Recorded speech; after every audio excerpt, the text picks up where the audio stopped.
mangga. Gawin ko siyang pickle. Yan. Pickle ko siya.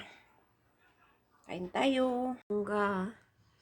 Parang papaya ang lasa. Pero bakit pula siya? Siguro pula talaga siya.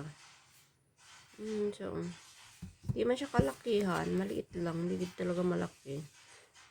Yan. Parang papaya siya. Hindi naman siya Indian mango. Papaya siya, oh. Isang tigas naman niya, crunchy. Ano pula? Siguro kapula. Man talaga to pag lumaki pa.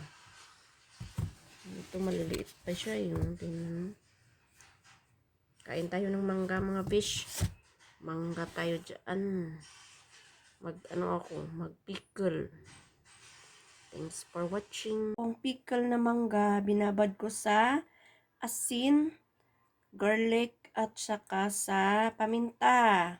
So, gagawa pa ako ng sauce niya na lagyan ko asukal at saka vinegar.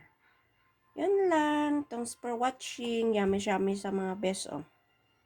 Yummy siya. Yummy.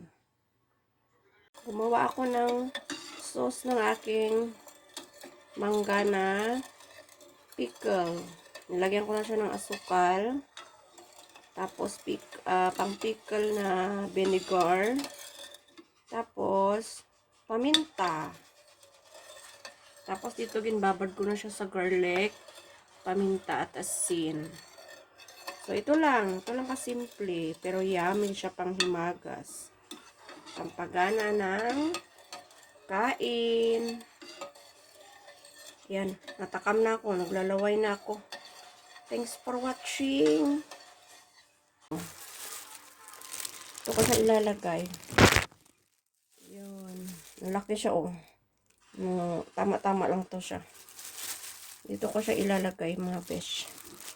Tapos ilagay ko yung sauce. Yummy! Besh, done na ang aking pickle na mangga.